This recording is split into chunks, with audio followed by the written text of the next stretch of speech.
uma coisa que poderia muito bem ser compreendida através da ideia de automodernidade se estabelece através de duas características centrais. Uma é um espaço de fluxos e outra é um tempo atemporal.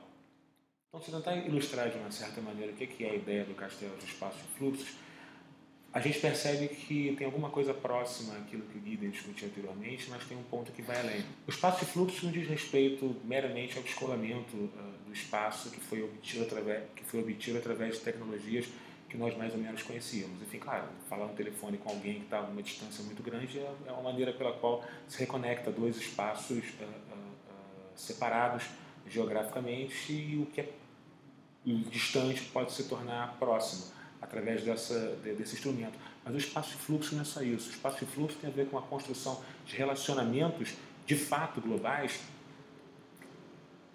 que são presentes em alguns arranjos que para o Castell são muito importantes.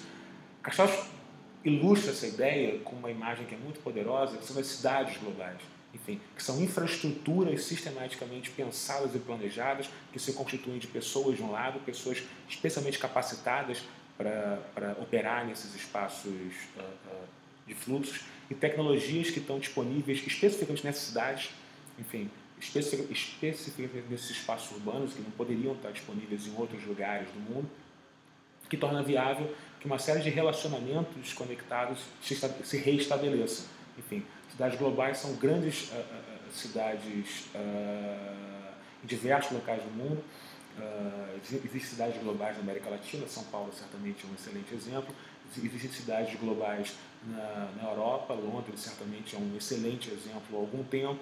E existem cidades globais na Ásia, enfim, Pequim certamente é um outro excelente exemplo. Enfim, de estruturas que de uma certa maneira possuem a capacidade, a tecnologia, o pessoal necessário, enfim, para operar uma série de relacionamentos em larga escala que seriam impossíveis de estabelecer em outro momento, que não se identificam em outro momento histórico. De novo, mais uma vez, essas cidades globais que se estabelecem através desse espaço de fluxos operam por uma lógica de conexão e desconexão. Enfim, é absolutamente possível que uma rede de cidades globais que em alguns momentos não estão restritas ao espaço geográfico dessa cidade. A Grande São Paulo é um excelente exemplo. Enfim. A São Paulo não é só São Paulo. É uma série de cidades que vão, enfim, para Campinas e outras cidades próximas que, de uma certa maneira, constituem um grande espaço urbano que não acaba no limite geográfico da cidade. São Paulo pode se conectar a cidades alemãs, por exemplo. Em alguns casos se faz isso. Parte da produção industrial de São Paulo está conectada, de uma certa maneira, a parte da produção industrial alemã. Pode ser que em algum momento essa conexão não seja mais dessa forma, seja de uma outra maneira qualquer. Isso só é possível através desse arranjo específico no qual as redes informacionais são importantes, que retomam de uma certa maneira tudo aquilo que a gente discutiu anteriormente. Então, a última questão que encerra, de uma certa maneira, a discussão do Castells sobre a sociedade em rede é a noção de tempo atemporal.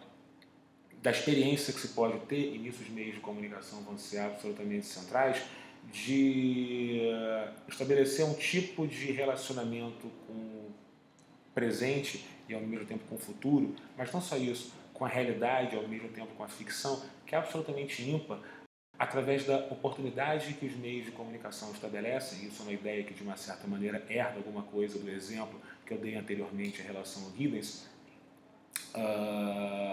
da forma através da qual se estabelecem essas relações com o passado e com o futuro.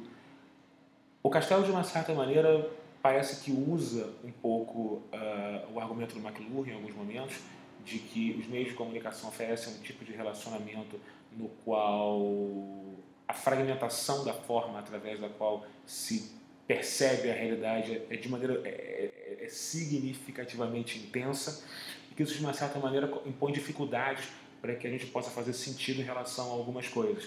Isso também um pouco se assemelha, às vezes, ao argumento do Baudrillard, especialmente o primeiro Baudrillard, do Sistema dos Objetos. E tem a ver radicalmente com a ideia de que a forma através da qual a gente estabelece relações com esses signos podem ser muito mais fluidas e muito menos presas a uma grande narrativa com começo, meio e fim. Isso, de uma certa maneira, esfacela, é um exemplo muito bom da maneira pela qual se esfacela a nossa experiência com o tempo. em que todas as temporalidades distintas do que aconteceu agora, do que aconteceu há muito tempo, do que aconteceu há muito tempo, podem ser de uma certa maneira reunidos. O que aconteceu no passado pode ter a sensação de alguma coisa que está acontecendo no presente, e alguma coisa que aconteceu no presente agora pode se assemelhar a algo que aconteceu há muito tempo atrás. Então, é de uma certa maneira um relacionamento confuso em relação ao tempo. Então, essas, de uma certa maneira, são as ideias essenciais do Castells. A ideia de que nós vivemos numa sociedade pautada pela necessidade intrínseca de utilizar essas redes, parece que eles são indispensáveis. Isso decorre de uma mudança radical no qual o mundo passou durante as últimas 3 décadas, e que essa necessidade de se utilizar essas redes informacionais ilustra especialmente bem as possibilidades presentes no informacionalismo como área de desenvolvimento, que a consequência central da maneira pela qual a gente se relaciona com esses dois elementos é a partir de uma experiência nova com o tempo e uma experiência nova com o espaço. Ora, obviamente, a presença dos meios de comunicação nessa descrição é absolutamente central, porque os meios de comunicação, de uma certa maneira, são redes específicas que reúnem uma série de elementos distintos. Essa é uma ideia que o Castells vai desenvolver posteriormente no livro que ele publicou em 2009, que se chama Communication Power. Acho que, resumidamente, diz respeito à seguinte ideia.